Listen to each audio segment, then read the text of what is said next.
earlier this year, there was the Southern Baptist Convention. Also, there was a report where they had over 400 victims, where the leadership covered up sexual abuse cases. That's not cool, y'all. It's not cool. It's not cool. And even here in Tampa, we had a situation. Let me put it up here, of a local church that they decided they were going to. They had a little situation. They had a situation where a reported to me.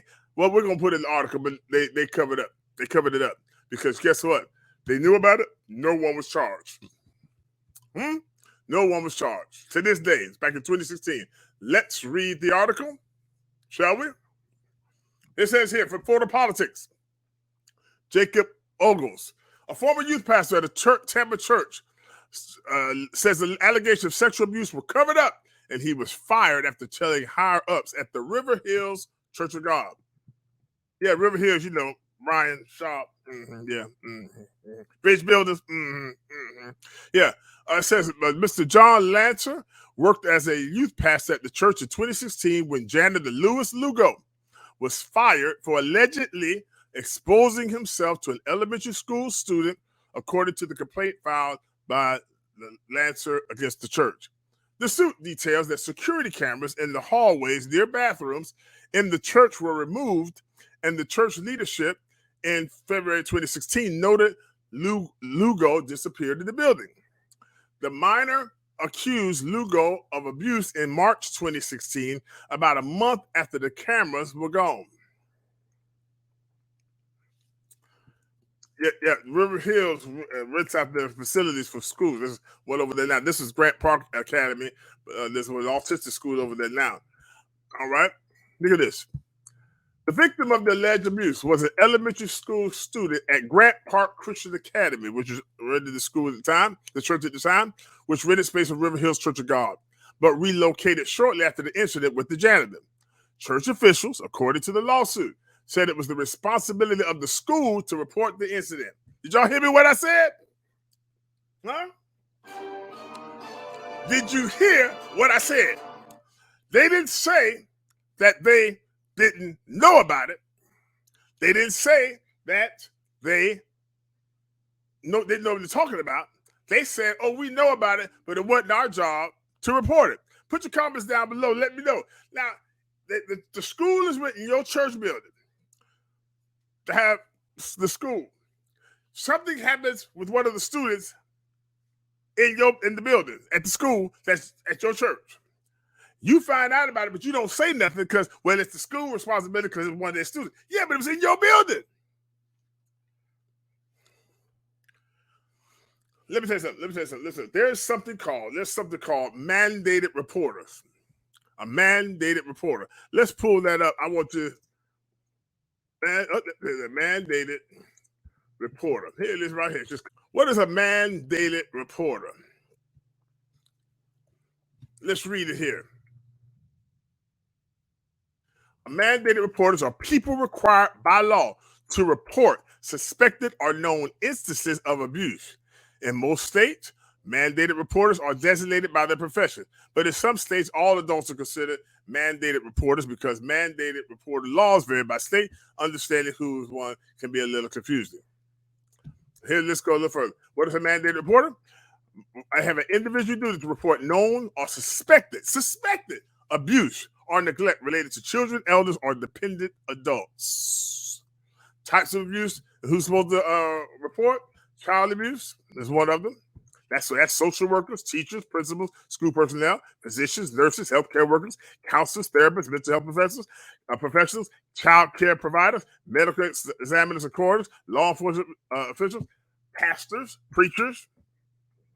Ding, ding, ding, ding, ding, ding, ding, ding.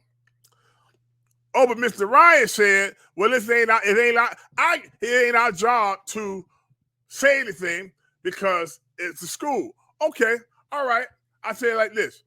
If your child, let's make it personal. If your child is at school, and you find out something happened to that, and nobody said nothing, how would you feel? Huh? How would you feel? Oh, you be ready to tear down everything in the world, in the church, in the building, in the school system, and threaten to sue everybody. Oh, because with a little black girl, I ain't saying nothing. You gonna say something? I ain't gonna say nothing. You ain't gonna say nothing? I ain't gonna say nothing. No. That's bad. That's bad. Yeah, that's at Riverhills Church of God. Let's go a little further. Lester would not abide by that and called a child abuse hotline to state officials within the Church of God. That's the Tampa state office. He called them apparently. That's where I also sent a letter. Bishop Tim Brown, and they still ignored it. But with the same pastor, matter of fact. See a pattern? Anyway, the local church responded by firing Lancer and his wife, Melissa, who also worked at the church. Wow. So he reported it, and they fired him. Well, that's not nice. Who does that? Anyway, the Riverhills Church still houses another school, the Florida Autism Center of Excellence. Hillsborough County records don't show anyone named Louis Lugo being arrested or on any sex-related charge in 2016. The lawsuit says Lugo was the father-in-law of an administrative elder at the church. Oh! He had peoples at the church. The lawsuit also alludes to another potential incident where middle school helpers at the church acted inappropriate with a younger child, and suggests church officials cover that up as well. Look at there. That's out of FloridaPolitics.com. Look at that. Ooh. That's how church. Ooh. No, that ain't good, y'all. That ain't good. You read it there for yourself. So so what happened in the Catholic Church, it happened in Southern Baptist Convention, and it's happening, y'all, in the Church of God, allegedly. But this is in the paper right here. See, because remember something. So they knew it happened. They didn't report it. They waited for the school to report it. And then because they delayed so long, the church, that the person, nobody ended up getting arrested. So that means the guy that's Louis Lugo, allegedly did this to the little girl, he go to the church, he's still sitting up there in the front row. Nasty bastard. Listen,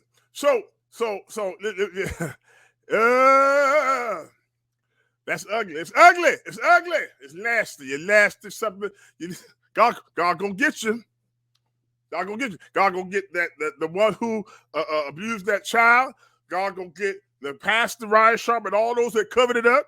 They're gonna get all of them at the state office in Tampa that covered it up.